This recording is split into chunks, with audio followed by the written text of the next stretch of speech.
to cover later, but we'll get at it now, is that, as I said, when we look out on the world, we have this mass of data, and we have to make sense or meaning out of it, so we draw lines and we create objects, and we have to do that, and give them names to make sense or meaning. But generally, in most of our experiences, the very first line we draw is we draw a line around here, and we create me, because there's single experience. And in single experience, there are two aspects: experiencer, experienced. And if we don't distinguish experiencer and experienced, can't function. I think a newborn baby has difficulty in doing this. So we must draw a line and create me. Me or subject, experiencer, object, experienced, whatever labels we put. But again, the problem is that we don't realise that's what's going on. What we do is we contract around the me part of the experience, grasping onto that as if it existed independent of the experience.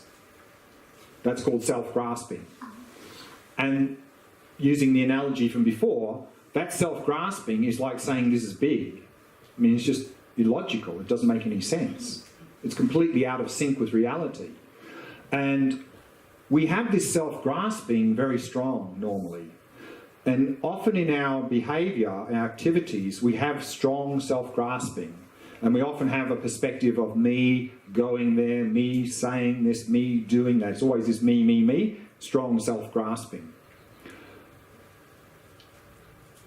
But sometimes in our behaviour, that self-grasping is not as strong. And that's often the case when we're more focused on the activity rather than the agent who's doing the activity. For example, if we're absorbed in reading a good book, absorbed in an interesting program on TV, absorbed in solving a problem at work, in those occasions we're more focused on the activity rather than the agent who's doing it. And usually at those times, things seem to flow much more easy and time seems to go quite quickly. And the reason is, from a Buddhist perspective, is that we are not fighting against reality as much because self-grasping is not as strong. Because when we're self-grasping, we're completely out of sync with reality. We're fighting against reality. That's why we react and we have a lot of mental afflictions and suffering. So in that occasion, that self-grasping is not as strong because it's more focused on the activity than the agent. And this is very much exemplified in people who have developed high level of focus in their activities. For example, professional musicians, professional athletes spend thousands of hours of training in their activity, so much so that when they're doing the activity, they often report that they're in the zone or the flow state. And of course, what's happening there is they're so focused on the activity, the grasping is very much reduced to the point where they often say, there was no sense of me, there was just the music playing, the activity happening. And not only that, at that time they report peak performance, optimum performance. Why? Because we're not fighting against reality, we're much more in harmony with reality. But this, of course, is simply due to increased concentration. Good. But what we want to do, of course, is eliminate self-grasping, not just reduce it due to the power of concentration temporarily, because as soon as that concentration goes, we're back to self-grasping. So what we want to do, of course, is eliminate self-grasping. The only way to eliminate it is to the vipassana practice of emptiness, to come to realise there's no independent me. So therefore, the first step, of course, as we saw the other day, is first, we need to get an intellectual understanding of emptiness in the practice. Because otherwise, if we sit down to meditate, what are we doing? What are we meditating on? And if we have some sort of experience, how do we interpret that? No idea. So we need to have a conceptual framework of understanding that we can apply in meditation practice. And that's what we've been doing a little bit this morning, is trying to build that framework. But then, of course, we need to apply it in meditation. Because even if we can intellectually appreciate well the idea of emptiness, I mean, we could even be the smartest scholar on emptiness on the planet and be completely miserable. Because intellectual understanding of emptiness is not itself going to change anything really. We have to apply that in meditation. So if we apply that understanding in meditation, and you meditate, then, and you have some little taste, and of course, in that experience of emptiness, there's no sense of a separate me. But of course, when we first meditate, if our mind is not very stable and clear, we may have an experience, and that may be quite strong. And again, often what happens is we flip to nihilism, we have that experience and we have all this sort of fear and anxiety because we're not finding the me. But again, it's usually a valid experience, but we're misinterpreting it to mean there's no me, when in fact, all that we're discovering is that there's no independent me. So that experience can be quite strong, and as long as we don't go into misinterpreting it and having this fear, that experience could dwell with us outside of meditation. And if it does, during that time, you'll find that this grasping, this sense of independent me will be reduced. And you'll feel your mental afflictions will reduce. You'll feel more connected to others, more loving kindness and compassion spontaneously. But then, of course, the self-grasping will reassert itself, and then back to normal. So what we want to do, of course, is we want to stabilise that experience so it lasts longer. But to be able to do that, we need a more calm, clear, focused mind. We need this practice of shamatha. So the more we practice shamatha, the further we can go through these stages of shamatha, and the more clear and calm and focused our mind is, and we apply that to vipassana, then that experience of emptiness can penetrate deeper and have a stronger, more longer lasting effect. And during that time, again, the sense of an independent me will be much dissipated, not completely gone, of course, and the sense of boundaries will be sort of dropping away. So therefore, still answering, even when we have a direct realization of emptiness and eliminate all mental afflictions and suffering and become an arhat, nirvana, we still have these stains in our mind. So even an arhat who looks out on the world, to them the world appears to exist independent of them. But because of their realization of emptiness, they know this is not how things are, so it never causes a problem. A little bit like the analogy of a dream.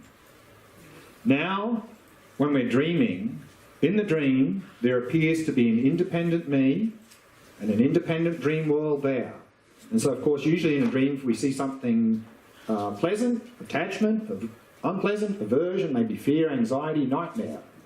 But then, of course, in the middle of the dream, if we suddenly realize, oh, I'm dreaming, and we become lucid, then there will still appear to be an independent me, there will still appear to be an independent dream world, but now because we're lucid, we'll know these appearances are deceiving us, that they're actually a product of the mind, which means that it will become hard to have craving and attachment for anything pleasant that appears in the dream. It would become hard to have aversion to anything unpleasant in the dream.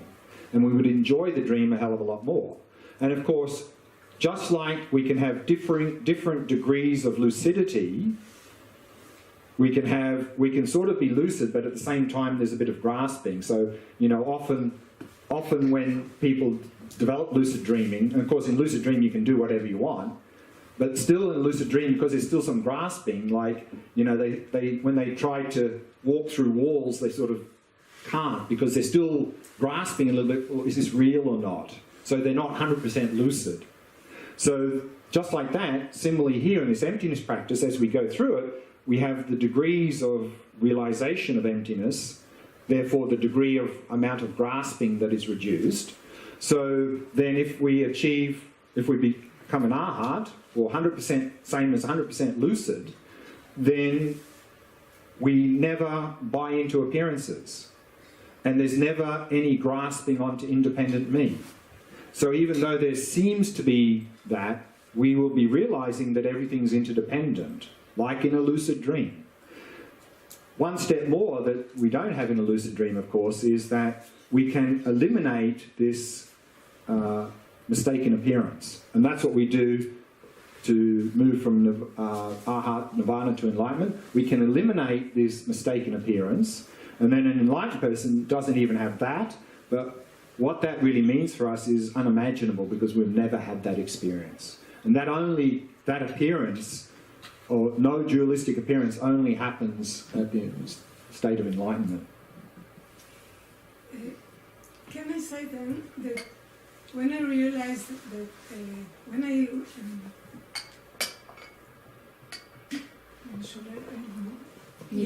negate the self, independent me, the independent me, the experience that I have then is the experience of the self as it is really, because I'm looking for not the negation one, but the positive one. Right. So and that was the question from before, is that we come through to realizing reality through negation.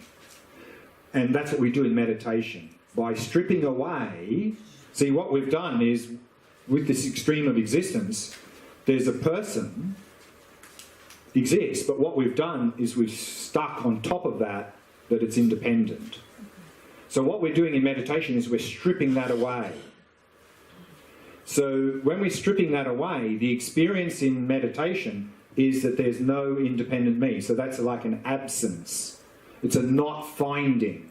So the experience in meditation is a not finding of the independent me. That's an experience of emptiness. Then when we come out of that meditation, if it's still affecting it, the experience will be one of a dependent me in daily life. So what I felt yesterday was that I found like a dependent me, but I didn't have the feeling of emptiness. Right. Like maybe I did something wrong, but when you said search for the me, I found it in the interaction between body and mind, and I found it in the interaction between causes and conditions and my body and so forth. You know what I'm saying? Yes, exactly. So then it reinforced my feeling of me. Exactly. And it was a very nice feeling, and I said, okay, this is a bit like this. This is very common sort of experience, and often the case is that when we're doing this investigation, we turn it into an intellectual exercise. And then basing on our whatever belief system we have, we come to a conclusion, that's how I exist. Exactly how you said, that I exist as an interaction. That's true, but that's not Vipassana practice. That's a good understanding. Vipassana practice is about investigating whether or not I exist in the way I think I do, instinctively. So therefore, it would be like a scientist who's running an experiment and they have a correct understanding of some result, and instead of running the experiment and seeing what the results are, while they're running the experiment, they just go, yeah, that's what it's like, and then go, yes, that's it. That was my feeling. Maybe I did what you said, maybe it wasn't intellectual understanding, but I was trying to search for myself, and I found it in as a feeling in my, the mind is dwelling in a body, or something is dwelling inside here, which reinforced my boundaries. I don't know. Right. So again, we need to make sure that we observe directly and not turn into an intellectual exercise. And if we do this search and we find something we think that's me, then you need to investigate that thing we found. Because if it's me, it has all the properties and characteristics of me, because it's me. No? So often people, what they do when they're searching, and usually often people negate that it's the body because it's sort of easier to see the body, but then the mind is a little bit sort of hazy, and then they start looking in the mind, and then often they'll find something. They'll say, oh, there's an image there, that's me. Oh, there's a feeling there, that's me. Oh, there's a concept there, that's me. But are we any of those things? Or are these things that are just appearing in our mind? So what we've done is when that appears, rather than looking at it closely, we're just intellectually accepting, oh yeah, that's me.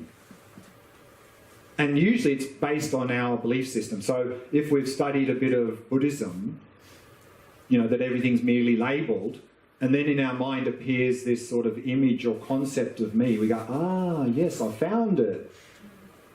Because that's what Buddhism said, and I found it. Yes, I'm a concept. Are you a concept? Yes. You are? In a way, I'm also a concept. We exist within a conceptual framework, but we're not a concept. So what we've done is that, you know, we have like the cup, and then we'll break for lunch. The cup exists within a conceptual framework. And to understand, we create concept cup. But is cup a concept? Concept is the label that we're applying to the basis. So cup exists within a conceptual framework. But the cup is not a concept, but we use concept to understand cup. So we have the concept, we have the basis, we're applying the concept to the basis. That's dependent arising. What we tend to do now, instinctively, is we are fusing the concept to the basis. This is a cup. This is a mountain. That's what we do. We have our concept, we fuse it to the basis, and we say, cup. So that's grasping. But then often what happens is, because we then understand that that's wrong, we then identify with this as the cup, the concept. Okay, let's break for lunch.